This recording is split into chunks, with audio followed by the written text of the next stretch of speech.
like who we wanted to work at Magic Circle firms, but we're here because it's too difficult, especially being a black woman. There was another black woman there, and there was another black man as well, and they're saying, we've applied, but no one gets the positions, so don't get ahead of yourself. Again, that's nice, like that's nice. So we just had our little conversation over lunch. I go back to my desk, you go back to yours. A year later, when you want me to pop in, I'll tell you that. Thank you for that conversation. That actually inspired me. But shouldn't be talking to people like that. Don't tell people what their limits are and where they can go, and trying to kind of compensate for what you feel was a disservice to you by pulling somebody else back, especially a younger black woman. Bring her up and tell her she can achieve whatever she wants to achieve.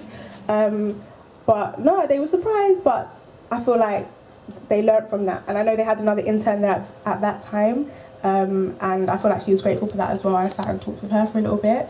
But yeah, like you can just achieve anything you want to achieve, honestly, and no one can tell you anything. You just have to be single-minded, like only you know what you can do. And people can say the most offhand comments and not realise how much that actually affects people.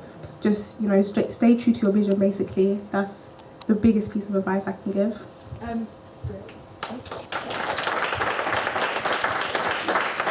I feel like after that we can all just go home now. I think we're done. Like we've got all the inspiration we need. Sorry, again the question. I've got really bad memory. Sorry, Victoria. What was the question? The question is, how do you remain motivated and inspired despite obstacles or setbacks? Okay. I think for me personally is, as I kind of mentioned before, keep focused on what motivates you. So I always tell this story when people kind of ask me why I started what I do, how I started and building my brand, etc., as in my own brand. And I always tell this one story. So one day, my little sister, who wants to go into acting, she's amazing, and I'm not just saying that because she's my sister, but she's genuinely amazing. She was basically like lead role in all the plays, like every single year, 5 years in a row, she was lead role. And even one day my mum asked one of the teachers and said, why do you keep giving her the lead role? Like, give other people a chance. And the teacher literally said, it's because she's the best. And there's nothing else that we can do. She is the best, so we're gonna keep giving her the lead role. Now, one day my sister got the opportunity to go to a drama school. An amazing drama school. It's like one of those West End kids schools that you hear about. And basically you have to pay for it. And I come from a very working class, low income background. I'm very proud to say it because that's not where I'm gonna stay. I will be wealthy one day and I will be able to buy my mum a house and a car and everything she deserves. So for me, I'm very proud of where I come from because it's made me who I am. It's made me resilient and strong and passionate and, like you said, hungry to get to where I want to get to. So yeah, I come from a very working class, low income background, and essentially they gave my sister this opportunity and we had to turn it down because we couldn't afford it. But they loved my sister so much to the point where they were like, listen, we'll even give you a discount. We'll discount her, like, her fees for each year. We'll give you a significant discount and just let her come. We still couldn't even afford the discount. So for me, I remember my mum telling me and my sister telling me, and I remember looking at my sister, my little sister, who was broken, who was heartbroken because this is her dream. This is what she wanted to do, and something like money got in the way.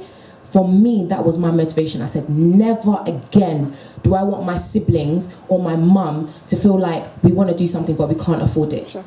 I don't want ever to have children and for them to be like that. I want to give my children everything that I couldn't have or I had to work really, really hard to have. For myself, for example, like I said, low income background. So I started working from 15 years old. I have been hustling, guys. Let me tell you now. I have done every job you could possibly ever imagine. Literally, I've done waitressing, bartending. I've worked in God knows wherever. I've worked everywhere. Done whatever I had to do in order to make money. And one thing that I said is that, you know what, I don't want my kids to have to go through that. I don't want my kids to have to suffer or to have to think twice. Obviously, I don't want to spoil my children, but I also do want to spoil my children because I feel like, why not? You deserve it. If I can afford it, why not? So that's one story as to why, what keeps me motivated is just remembering my family and remembering my mum and my sisters and saying, do you know what? I want you guys to have more. Like I said, I will buy my mum that house. I will buy my mum that car. And that keeps me going every single day. So I would say to you, if you have a dream and you have a goal and something that you want to do, find something that really, really motivates you. It might be your mum, it might be your siblings, it might be whatever it is. That one thing that gets you up in the morning to keep going, to keep pushing. that one thing that even when you've gone through all the stresses and you keep failing and failing and failing and failing and failing some more, you still say, do you know what, I'm going to get up and keep going. Have that one focus. Another thing I would say that motivates me is kind of similar to what you were saying. This idea that I laugh when people doubt me, because I've had times in my life where people have doubted me, but I don't doubt myself. So hey, you know, what now? But for example, when I was applying for Cambridge, there were quite a few people that doubted me.